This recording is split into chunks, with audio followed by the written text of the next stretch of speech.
Témoignage d'une sœur d'Allemagne, une ancienne prostituée. Début du témoignage. J'ai vécu 25 ans à Paris et je suppose que je n'ai pas besoin de raconter ce que fut ma vie dans cette ville de péché. Mais, si fatiguée, je me décidai de rentrer au pays, afin de finir avec cette vie dont j'avais honte. Éphésiens 5, 12, et je partis vers ma sœur en Allemagne. Début commentaire. Jésus, voyant le désir de haïr le mal naître dans le cœur de cette sœur, finalement, s'est révélé à elle car il est juste. Proverbe 8, 13, fin du commentaire. Apparition du Seigneur Jésus-Christ. Et ici, dans cette première nuit, je fus réveillée en sursaut. Il y avait dans ma chambre une éclatante lumière. Je me dis, mais que se passe-t-il? Qui m'éblouit ainsi? Et voici, tout effrayé sans pouvoir le décrire, une sainte présence était là, et cette présence me dit, astérisque je suis Jésus-Christ. Je suis venu sur la terre, porter ton péché et tous les péchés du monde sur la croix pour l'expier, 1 Pierre 2, 24, Hébreux 9, 28, afin que quiconque croit en moi ne périsse pas mais qu'il ait la vie éternelle, Jean 3, 16. Alors, te voici rentré de Paris. Penses-tu vivre plus longtemps dans le péché? Ou vas-tu te convertir aujourd'hui comme je l'aimerais? 2 Pierre 3, 9, maintenant tu dois décider, astérisque.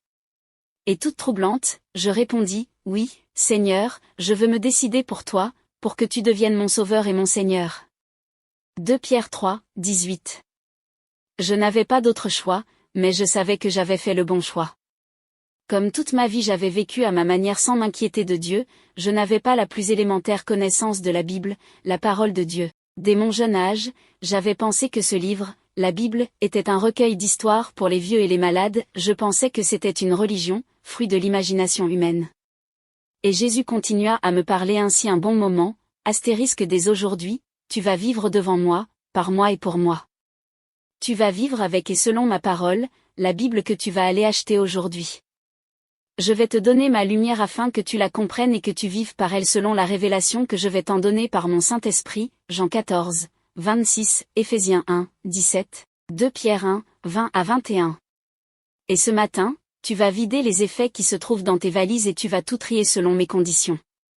Tu vas porter au jardin pour brûler tous ces pantalons, ces habits qui font apparaître la poitrine visible au bas du cou, les épaules, le dos, ces chaussures qui ont un talon dépassant les 3 cm, ces robes, qui ne te couvrent pas les genoux quand tu te mets assise, car tes genoux ne sont pas des articles d'exposition mais pour se ployer devant ma sainteté. Éphésiens 3, 14, toutes ces choses sont en abomination à mes yeux, comme le déclare ma parole, Deutéronome 22, 5, Sophonie 1, 8, 1 Timothée 2, 9, et depuis ce jour, tu ne te couperas plus les cheveux, jamais, car cela aussi est abominable devant moi, 1 Corinthiens 11, 14-15. Et lorsque tu pries, couvre ta tête, ta chevelure, afin que les anges sachent à qui tu appartiens. 1 Corinthiens 11, 4-10, précisément au verset 10.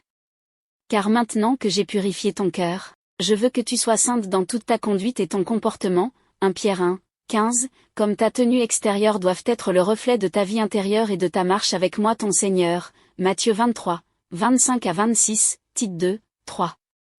Je t'ai ainsi affranchi du monde et de son esprit afin que tu reflètes ma beauté selon l'obéissance à ma parole et à mes commandements. En effet, c'est à l'amour et à l'obéissance que je reconnais mes fidèles disciples car ce sont eux qui, en ce monde, sont mes vrais témoins, selon l'esprit et ma parole astérisque, Jean 14, 15. Tandis que je venais de faire ce qu'il m'avait ordonné, j'étais si heureuse qu'il était là, si près de moi, par sa présence, que je regardais autour de moi pour m'assurer que j'étais encore sur cette terre des mortels. Rencontre avec une chrétienne mondaine. Puis il se passa quelque chose qui me bouleversa tellement. J'étais partie en ville pour m'acheter ma Bible et je rencontrai là une jeune fille, qui me parla, me disant qu'elle était chrétienne. Alors je lui répondis, moi aussi je suis devenue chrétienne depuis la nuit passée. Astérisque elle dit, quoi, racontez-moi ça. Et je lui racontai tout ce que je venais de vivre avec mon Seigneur et que j'avais écrit pleinement pour ne rien oublier, comme il m'avait recommandé de le faire. J'étais si heureuse de pouvoir rendre mon témoignage pour la première fois. Mais voici après cela, cette jeune fille se dressa contre moi en manifestant son opinion à haute voix. Elle disait que l'interdiction des hauts talons, des habits courts, l'interdiction des pantalons pour femmes, des habits exposant une partie de la poitrine, des habits qui exposent les épaules, l'interdiction du fait de couper les cheveux, pour une femme, l'usage du voile en priant, n'était pas de Dieu. Elle me dit, regarde-moi, je suis une chrétienne aussi, nous vivons dans ce monde et nous ne pouvons vivre autrement, sinon, ce monde va nous rejeter. Je pense que nous devons rester à son niveau. Début du commentaire, plusieurs chrétiens raisonnent de cette manière. Beaucoup de prédicateurs qui se disent biblistes, lorsqu'ils arrivent à ce sujet, ils fuient la pensée de l'Évangile qui est clairement écrit dans la Bible, et créent leurs propres arguments en se trompant par de faux raisonnements charnels résultant de l'esprit de l'erreur, Jacques 1, 22, disant que Dieu ne regarde pas les habits, disant que Dieu ne regarde pas l'extérieur, disant que Dieu regarde juste le cœur, alors que Jésus, dans Matthieu 23, 25 à 26 montre qu'il regarde, et l'extérieur, et l'intérieur. L'apôtre Paul, dans Tite 2, 3 nous parle aussi de l'extérieur qui convient à la sainteté. En plus, dans 1 Timothée 2, 9 à 10, il nous parle aussi de la décence en matière d'habillement. L'apôtre Pierre nous parle aussi des habits dans 1 Pierre 3, 3. Dans le prophète, Sophonie 1, 8, Dieu dit qu'il châtiera tous ceux qui portent des vêtements étrangers, c'est-à-dire, des vêtements qui ne sont pas propres aux enfants de Dieu. Éphésiens 2, 20 montre indirectement qu'un véritable chrétien est édifié sur le fondement des apôtres et de prophètes, Jésus-Christ lui-même étant la pierre angulaire. Comment on peut rejeter ce précepte alors qu'il est solidement fondé sur l'Évangile? Jugez en vous-même, si réellement Dieu ne regarde pas l'extérieur mais juste l'intérieur, est-ce qu'une personne peut marcher nue sans pour autant que cela ne soit anormal? 1 Corinthiens 11, 14 montre que même la nature enseigne aussi.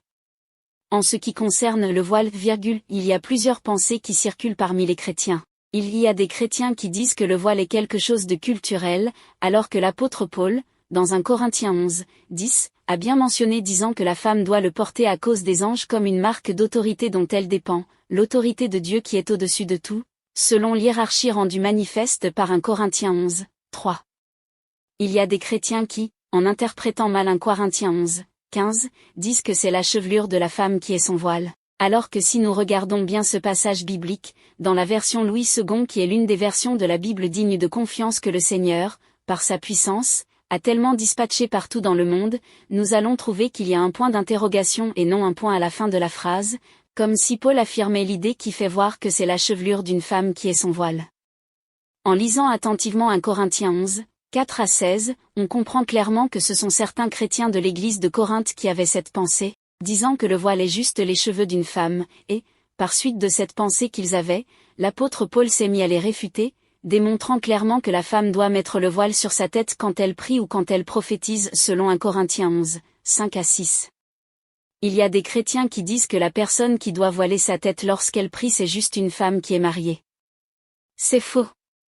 Le sens du mot « femme » dont on parle dans ce passage c'est juste un être humain de sexe féminin, par opposition à l'homme, ce n'est pas dans le sens du mot « épouse ». Dans la Bible, lorsqu'on parle de la femme, ce n'est pas seulement dans le sens du mot « épouse ».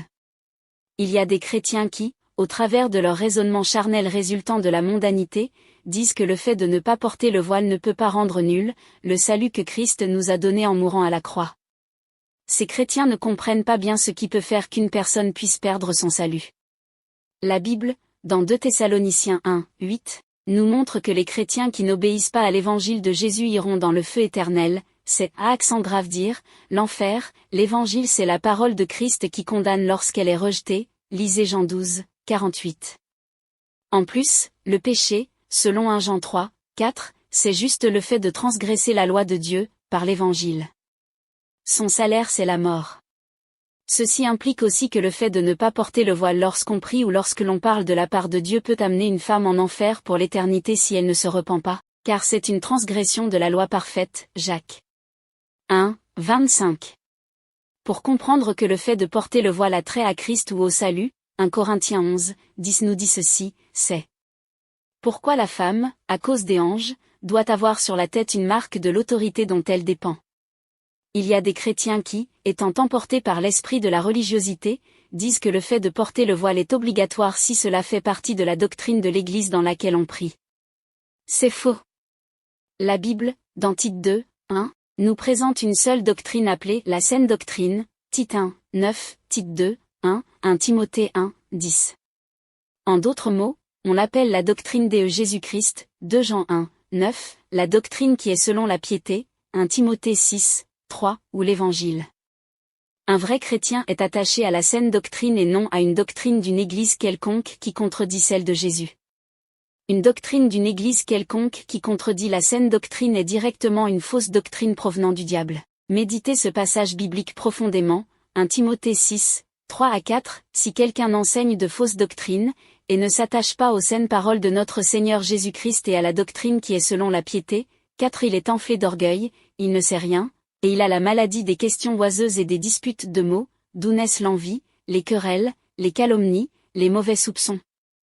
Il y a des chrétiens qui disent que comme nous sommes sous la grâce et non sous la loi, le port du voile pour une femme n'est pas obligatoire. Ces chrétiens ne comprennent pas le sens du mot « grâce » selon l'Évangile.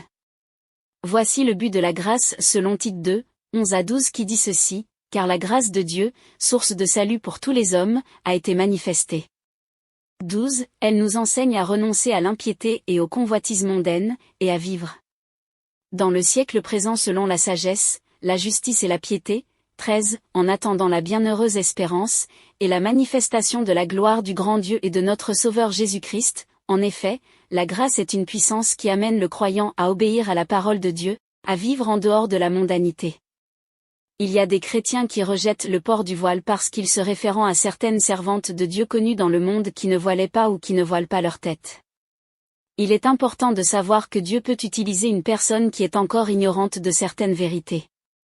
Si vous lisez profondément la Bible, dans Actes 10, 9 jusqu'à Actes 11, 18, vous allez voir Pierre, bien qu'il fût apôtre de Jésus, cependant il fut encore ignorant, car il croyait qu'un juif chrétien ne peut pas entrer dans la maison d'un païen, c'est-à-dire, d'un non-juif. C'est après la révélation de Jésus qu'il avait compris la pensée de Dieu à ce sujet. De ce fait, nous ne devons pas nous référer aux hommes, nous devons en revanche nous référer à Christ par sa parole. Osée 6, 3 montre que la connaissance est progressive.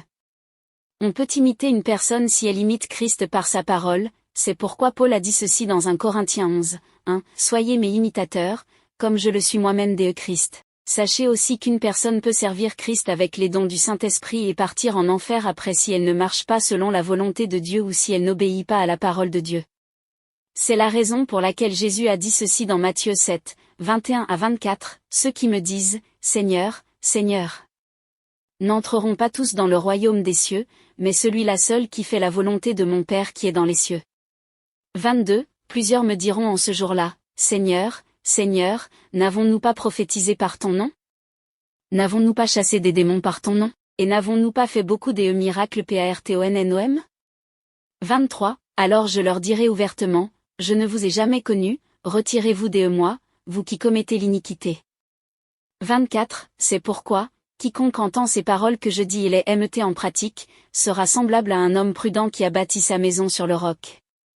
Ce qui est gravissime, très grave, est qu'il y a certains soi-disant chrétiens qui, n'étant pas d'accord avec le port du voile au travers du passage biblique mentionné dans la Bible, se permettent de dire que l'apôtre Paul est venu compliquer l'évangile de Jésus-Christ, alors que dans 1 Corinthiens 3, 9 à 10, l'apôtre Paul a montré clairement qu'il était ouvrier avec Dieu, Jésus-Christ, et qu'il a posé le fondement.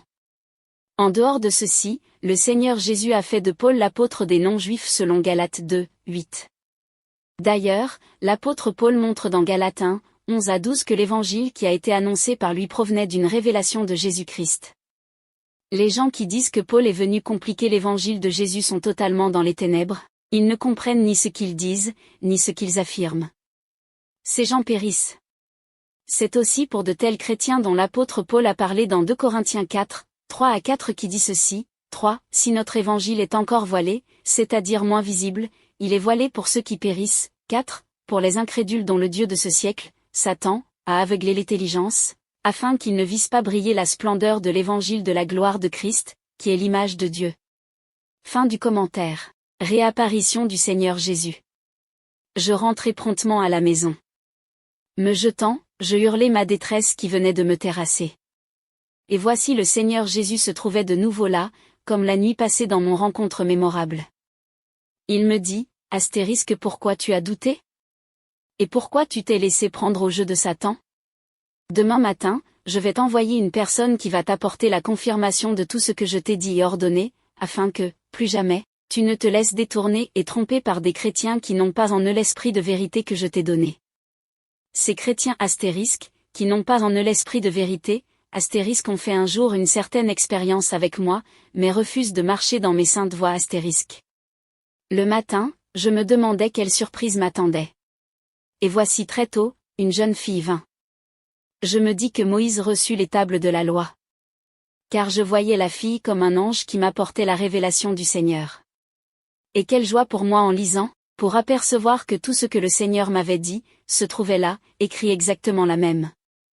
Or ces écrits étaient précisément ces textes que j'avais écrits et publiés sur l'ordre et la révélation du Seigneur, et qui a déjà été pour des milliers de chrétiens et d'incroyants le chemin qui les a conduits vers la de la vraie liberté des enfants de Dieu par laquelle l'on devient libre pour lui obéir et le servir selon le Saint-Esprit et sa vérité. Celui que le Fils a franchi est réellement libre. Jean 8, 32-36. Début du commentaire. La liberté dont l'Évangile parle, ce n'est pas le fait de vouloir vivre comme on veut, mais c'est juste le fait de vivre en étant affranchi de la vie de péché. Évangéliquement parlant, la seule chose qui fait que l'homme ne soit pas libre, la seule chose qui fait que l'homme soit lié ou esclave, c'est juste le péché. C'est la raison pour laquelle Romains 6, 17-22, 2 Pierre 2, 19. La loi de Christ est une loi qui délivre du péché, en d'autres mots, c'est une loi qui affranchit, qui rend libre. C'est pourquoi Jacques 1, 85 et Jacques 2h12 l'appellent la Elohide la liberté. Fin du commentaire. Bien-aimés dans le Seigneur, il y a un seul esprit qui révèle la pensée du Père. Tous ceux qui donnent une autre interprétation de la pensée de Dieu et de sa parole sont dans les ténèbres, dans l'ignorance à la merci du châtiment éternel à savoir, l'enfer puis la géhenne. 2 Pierre 1, 20-21. Nous savons que la parole affranchit de la loi du péché et de l'esprit du monde. 1 Jean 2, 15-17 et Tite 2, 11. Jésus dit dans Jean 12, 48 ceci, celui qui me rejette et qui ne reçoit pas mes paroles à son juge, la parole que j'ai annoncée, c'est elle qui le jugera au dernier jour. 1 Jean 3, 4 dit, le péché est la transgression de la parole de Dieu, et son salaire c'est la mort le feu éternel. Apocalypse 21, 8. Jésus-Christ revient bientôt. C'est après cette expérience, qu'elle avait vécue, qu'elle écrivit ce témoignage que nous venons de vous raconter. Elle était si heureuse d'avoir eu la confirmation écrite de tout ce que le Seigneur lui avait révélé lors de cette merveilleuse visitation que Satan avait voulu la ravir. Elle avait trouvé une paix qui surpasse toute intelligence, qui remplit son cœur. Philippiens 4, 7. Tous ceux qui donnent une autre interprétation de la pensée de Dieu, de sa parole sont encore dans les ténèbres de l'interprétation de l'esprit humain qui n'est pas du Saint-Esprit, et jamais Dieu ne s'abaissera pour justifier les mensonges des hommes. Jésus a déclaré dans Matthieu 5, 17 qu'il n'est pas venu pour abolir la loi et les prophètes, mais pour l'accomplir. Romains 3, 31 nous dit, mais maintenant, sans la loi est manifestée la justice de Dieu, à laquelle rendent témoignage la loi et les prophètes, il nous a franchis de la loi du péché et de l'esprit du monde. 1 Jean 2, 15-17. Si souvent l'on entend dire, ne vous mettez pas sous la loi, ce sont souvent ceux qui veulent vivre à leur manière qui parlent ainsi. Sans la loi d'affranchissement selon Romains 6, nous nous condamnons, car c'est elle qui nous jugera. Jacques 2, 12 nous dit, parlez et agissez comme devant être jugés par une loi de liberté. Ce que Dieu appelle abomination, le restera toujours. Mais Christ nous délivre du péché, de ce qui est pour lui abominable, par son œuvre libératrice sur la croix. En lui, il nous est donné la force de rejeter ce qui l'a contraint de monter sur la croix pour nous délivrer de tout péché. Nous ne pouvons pas entrer dans le royaume par les fenêtres. Matthieu 7, 13, Matthieu 22, 23. L'action de régénération commence dans le cœur et va jusqu'à l'extérieur en nous délivrant de l'aveuglement de Satan qui nous tient captifs d'une fausse liberté. Psaume 36, 10 nous dit, « Car auprès de toi est la source de vie, par ta lumière, nous voyons ta lumière. » Bien-aimés dans le Seigneur, vous qui venez de lire ce message, Jésus vous aime. Sachez que quand vous vous abandonnez au péché, immédiatement vous faites pleurer le Seigneur Jésus-Christ qui est mort pour vous. Jérémie 14, 17. Jésus est mort à la croix pour que vous ne puissiez plus vivre dans le péché. C'est pourquoi l'Évangile nous le montre dans une Pierre 2, 24 disant ceci, lui qui a porté lui-même nos péchés en son corps sur le bois, afin que mort au péché nous vivions pour la justice, lui par les meurtrissures duquel vous avez été guéris. Astérisque. Romains 6, 4 nous dit ceci, astérisque nous avons donc été ensevelis avec lui par le baptême en sa mort, afin que, comme Christ est ressuscité des morts par la gloire du Père, de même nous aussi nous marchions en nouveauté de vie. Nous vous prions d'abandonner tout ce que l'Évangile appelle péché. Jésus veut que vous soyez sauvés pour l'éternité, c'est pourquoi l'Évangile nous le montre dans ces passages. 2 Pierre 3, 9, Le Seigneur ne tarde pas dans l'accomplissement de la promesse, comme quelques-uns le croient, mais il use de patience envers vous, ne voulant pas qu'aucun périsse, mais voulant que tous arrivent à la repentance. 1 Timothée 2, 4, Qui veut que tous les hommes soient sauvés et parviennent à la connaissance de la vérité, astérisque. 1 Thessaloniciens 5, 9, Car Dieu ne nous a pas destinés à la colère, mais à l'acquisition du salut par notre Seigneur Jésus-Christ, astérisque. Jésus a juste besoin de votre sanctification pour être sauvé éternellement au ciel. C'est pourquoi il dit ceci. 1 Thessaloniciens 4, 3, Ce que Dieu veut de vous c'est votre sanctification. 1 Thessaloniciens 4, 7, Car Dieu ne nous a pas appelés à l'impureté, mais à la sanctification. Hébreux 12, 14, Recherchez la paix avec tous, et la sanctification, sans laquelle personne ne verra le Seigneur. Jésus est à la porte. Très bientôt, c'est l'enlèvement de l'Église. Qui que vous soyez, repentez-vous. Fuyez la colère de Dieu. Il y a un ciel à gagner et un enfer à éviter. Abandonnez tout ce qu'on appelle péché, c'est-à-dire, tout ce qui n'est pas conforme à la loi de Christ, 1 Jean 3, 4, la jalousie, la mondanité, le vol, l'impudicité, l'hypocrisie, Matthieu 23, 25 à 26, la magie, l'orgueil, le mensonge, la sorcellerie, la magouille, l'idolâtrie, la colère, le manque de pardon, Matthieu 6h15, les ornements physiques, Genèse 35, 1 à 5, Exode 33, 1 à 6, Ésaïe 3, 16 à 24, Ecclésiaste 3, 14, 1 Timothée 2, 9 à 10, 1 Pierre 3, 3, les mauvais accoutrements, la haine, le fanfaronnade, le concubinage, des pratiques contre nature, l'alcool, la cupidité et les choses semblables. Qu'il plaise à Dieu de conférer en vous la grâce qui sauve pour l'éternité, par sa bienveillance intarissable, sous sa gloire et dans son nom, Jésus-Christ, Amen. Maranatha.